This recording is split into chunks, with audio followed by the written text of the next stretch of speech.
Very good evening साथियों। तो एक बार फिर से आपका स्वागत है एग्जाम नगर के प्लेटफॉर्म पे और हम लोग बात करने जा रहे हैं मौर्य काल से जितने भी पिछले 15 सालों में यूपीएससी से लेते हुए किसी भी कॉम्पिटिटिव एग्जाम में जितने क्वेश्चन आ चुके हैं।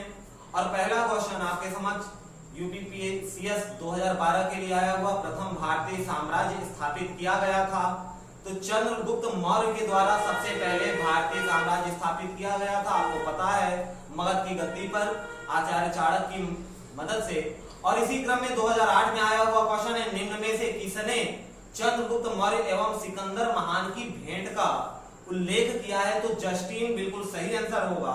जस्टिन ने सिकंदर और चंद्रगुप्त मौर्य के भेंट का वर्णन किया है। और इसी क्रम में तीसरा क्वेश्चन आपके समक्ष, गुजरात चंद्रगुप्त मौर्य के साम्राज्य में सम्मिलित था, यह प्रमाणित होता है।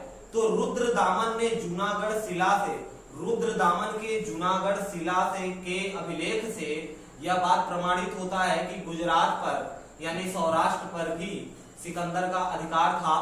और क्वेश्चन नंबर 4 2014 में आया हुआ, 2014 में चंद्रगुप्त मौर्य ने सेल्यूकस को किस वर्ष में पराजित किया था? तो 305 ईसा पूर्व, 305 ईसा पूर्व में सिकंदर ने सेल्यूकस को पराजित किया था, जिसके बाद सेल्यूकस ने अपनी पुत्री का विवाह किया चंद्रगुप्त के साथ और 4 प्रांत उसको दहेज में दिए थे। मेगास्थनीज कौन था? तो आपको पता ही है, जिसने इंडिका नामक पुस्तक लिखी। चंद्रगुप्त मौर्य की राज्यसभा में यूनानी राजदूत बन के आया था और इंडिका पुस्तक में पाटलिपुत्र का शानदार वर्णन किया है उसने। चंद्रगुप्त मौर्य का पुत्र बिंदुसार, सभी को पता है कि बिंदुसार चंद्रगुप्त मौर्य का लड़का और यही आगे, और जहां बिंदुसार का पुत्र नहीं था सम्राट अशोक। भारत में अशोक का शासन काल था तो 273 से लेके 232 ईसा पूर्व तक, 273 से 232 ईसा पूर्व बीसी की बात हो रही है, सम्राट अशोक का शासन काल था। बिंदुसार का पुत्र अशोक, बिल्कुल 2017 में एसएससी में पूछा गया है। अशोक ने किस बौद्ध साधु से प्रभावित होकर बौद्ध धर्म अपनाया? तो उपगुप्त के वचनों से, इनके उपदेशों से उपगुप्त इनसे प्रभावित होकर इसने बौद्ध धर्म का अनुयायी बना था। और अपने शिलालेखों में अशोक सामान्यतः किस नाम से जाना जाता है? तो प्रियदर्शी, प्रियदर्शी के नाम से जाना जाता है अपने शिलालेख में सम्राट अशोक। और क्वेश्चन नंबर 11 कलिंग युद्ध से संबंधित है कि किस वर्ष में हुआ था? तो आपको पता है, सम्राट अशोक के शासनकाल में 261 ईसा पूर्व, 261 ईसा पूर्व में कलिंग पर अटैक किया था अशोक ने। निम्नलिखित में से कौन सा अशोक कालीन अभिलेख खरोष्ठी लिपि में लिखे हैं? तो शाहबाजगढ़ी से जो अभिलेख मिलते हैं वो खरोष्ठी लिपि में लिखे गए हैं। क्वेश्चन नंबर 13 में पहुंचते हैं। तो 13 आपसे पूछता है कि किस उभारदार मूर्ति शिल्प शिलालेख में अशोक के प्रशस्त रूप चित्र के साथ राज्यो अशोक यानी राजा अशोक उल्लेखित है? तो कंगनहल्ली ये आईएएस प्री 2019 में क्वेश्चन आया हुआ है, बहुत ही नैरो क्वेश्चन। कंगनहल्ली बिल्कुल सही आंसर होगा। और अगर बात करें अशोक के शिलालेख किस लिपि में खुदे हुए हैं, तो ज्यादातर शिलालेख, देखिए अभी हमने खरोष्ठी देखी थी इसके पहले, और यहाँ पर खरोष्ठी नहीं है, देवनागरी लिपि और पाली, अब मगधी, इन तीनों में नहीं, ब्राह्मी लिपि बिल्कुल सही आंसर है। किस शिला राज्यादेश में अशोक ने कलिंग युद्ध के हताहतों का उल्लेख किया है और युद्ध त्याग की घोषणा की है? तो शिला राज्यादेश 12वें शिलालेख में कलिंग युद्ध के से हताहत परिणाम और युद्ध त्याग की घोषणा की बात पता चलती है शिलालेख 12 से, ठीक है, शिला राज्यादेश के 12वें शिला से।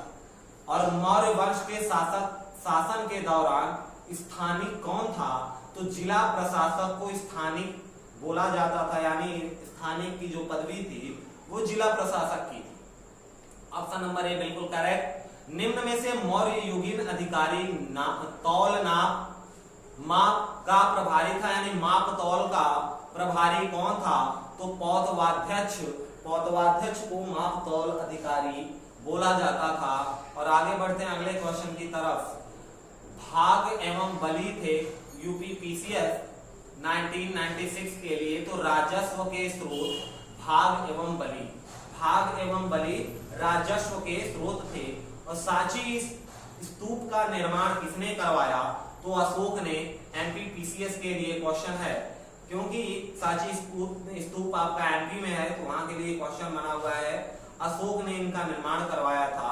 मौर्य वंश के अंतिम शासक की बात करें तो बृहद्रथ 2017 में आया हुआ क्वेश्चन, बृहद्रथ मौर्य वंश का अंतिम शासक का था। कौटिल्य का अर्थशास्त्र है एक। तो शासनों के सिद्धांत की पुस्तिका जिसे हम अर्थशास्त्र भी कहते हैं। और कौटिल्य का नाम विष्णुगुप्त और चंद्रगुप्त को तो उन्होंने राजा बनाया था, विष्णुगुप्त उनका नाम। चाणक्य, कौटिल्य। सप्तांग सिद्धांत को किसने प्रतिपादित किया था? तो सप्तांग सिद्धांत को प्रतिपादित करने वाले आचार्य कौटिल्य थे। बिल्कुल एनडीए 2010 में आया हुआ क्वेश्चन। ब्राह्मी लिपि को सर्वप्रथम किसने पढ़ा था?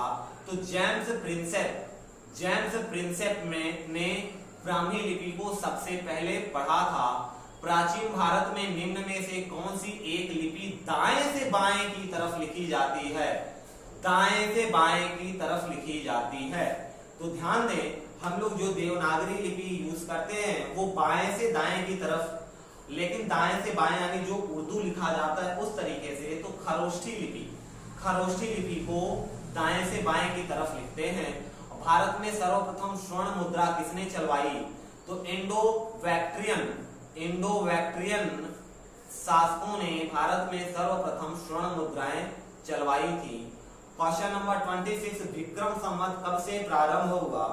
तो 57 ईसा पूर्व राजा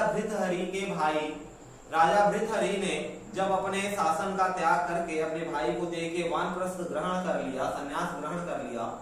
विक्रमादित्य नाम के उनके भाई थे, सौतेले भाई, और वो चक्रवर्ती बने।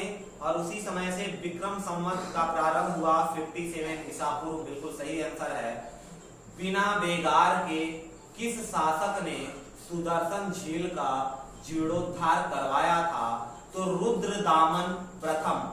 बिना बेगार के किस शासक ने सुदर्शन झील का जीर्णोद्धार करवाया था? ये क्वेश्चन है।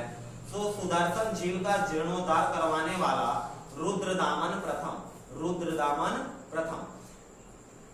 निम्न में से किसने सर्वप्रथम व्यापक पैमाने पर स्वर्ण मुद्रा का प्रचलन किया? स्वर्ण मुद्रा का प्रचलन व्यापक पैमाने पर किया गया। ध्यान देंगे कि अभी इसके पहले ये क्वेश्चन था कि स्वर्ण मुद्रा का सर्वप्रथम प्रचलन किसने किया। शब्द पे ध्यान देंगे और यहाँ पर व्यापक पूछा गया है। तो विम कैडफिसस इन्होंने व्यापक रूप से स्वर्ण मुद्राओं का प्रचलन कराया। कार्दमक क्षत्रपों ने निम्नलिखित में से किस धातु में अति दुर्लभ सिक्के प्रचलित किए थे? तो रजत धातु में अति दुर्लभ सिक्के प्रचलित किए थे। यूपीपीसीएस 2020 में आया हुआ क्वेश्चन, रजत बिल्कुल सही ऑप्शन होगा आंसर। और कनिष्क के शासन काल में कौन सा प्रसिद्ध आयुर्वेद विद्वान रहा? तो चरक कनिष्क के शासन काल में थे। चरक संहिता इनके द्वारा लिखी गई है और कनिष्क को ही दूसरा चंद्रगुप्त बोला जाता है। निम्न में से कनिष्क के समकालीन थे नागार्जुन, अश्वघोष और वसुमित्र के साथ साथ अभी आपने देखा कि चरक भी इन्हीं के समकालीन थे। 32 यूपीपीसीएस 2015 के लिए इनमें से किस आयुर्वेदाचार्य ने तक्षशिला विश्वविद्यालय में शिक्षा प्राप्त की थी? तो आचार्य चरक ने तक्षशिला विश्वविद्यालय से शिक्षा प्राप्त की थी। और इसी तक्षशिला से आपके आचार्य चाणक्य भी थे। वासुदेव कर्म ने अंतिम शुंग शासक देवभूति की हत्या करके किस वंश की स्थापना की थी? तो वासुदेव कर्म ने कण्व वंश की स्थापना की थी। शुंग वंश के शासक देवभूति की हत्या करके, और देवभूति के ही अमात्य थे, ठीक है, अमात्य ने ही हत्या कर दी। सीमुख निम्न वंशों में से किसका संस्थापक था? तो सातवाहन वंश का संस्थापक सीमुख। सीमुख किसका? सातवाहन वंश का संस्थापक। ये सब मगध की गद्दी पर शासन कर चुके हैं। और निम्न में से कौन सा स्थान सातवाहनों की राजधानी थी? तो प्रतिष्ठान। प्रतिष्ठान बिल्कुल सही आंसर होगा। 2008 में आया हुआ क्वेश्चन, ये सातवाहनों की राजधानी थी। अगर बात करें कि कौन से शासक मृत नाम यानी मां के नाम से प्राप्त किए गए नाम से पहचाने जाते थे, तो सातवाहन बिल्कुल सही आंसर है। क्योंकि आपने सातवाहन में सुना होगा सतकर्णी, सतकर्णी, तो सतकर्णीय माताओं के नाम थे उनके, और टाइटल मां के नाम, यानी मातृसत्तात्मक व्यवस्था थी सातवाहन वंश में। मातृसत्तात्मक व्यवस्था, ऐसा भी क्वेश्चन बन सकता है। देखिए यहाँ सतकर्णी जी आ भी चुके हैं। वर्ण व्यवस्था का रक्षक गौतमी पुत्र सतकर्णी। अब देखिए इनके माँ का नाम गौतमी था और गौतमी पुत्र सातकर्णी, तो जैसा आप समझ रहे हैं बिल्कुल मातृत्व सत्तात्मक व्यवस्था थी। 2013 के लिए क्वेश्चन था ये। और 38 पे हम लोग आ गए। निम्नलिखित शासकों में से किसने इसके लिए एका ब्राह्मण प्रयुक्त किया जाता है? तो गौतमी पुत्र सातकर्णी बिल्कुल सही आंसर है। गौतमी पुत्र सातकर्णी के लिए एका ब्राह्मण शब्द का प्रयोग किया जाता था। खारवेल निम्नलिखित में से किस वंश से संबंधित थे? खारवेल तो चेदी वंश से संबंधित थे खारवेल। और कौन सी कला ग्रीको बौद्ध कला के नाम से जानी जाती है एसएससी 2017 के लिए? तो गांधार कला ग्रीको बौद्ध कला के नाम से भी जानी जाती है। 41 की अगर बात करें, मनुस्मृति में एक अविवाहित और उसके प्रेमी के स्वैच्छिक मिलन के परिणाम स्वरूप विवाह किस प्रकार का माना जाता है?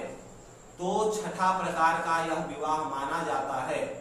एनडीए 2019 के लिए मनुस्मृति से क्वेश्चन था। Periplus of the Erythraean Sea, Periplus of the Erythraean Sea, इसके लेखक कौन है? तो इनमें से कोई नहीं, यानी जो 3 ऑप्शन है इनमें से कोई नहीं। बीपीएससी बिहार प्री में 2018 में पूछा गया क्वेश्चन, और यह क्वेश्चन आखिरी था।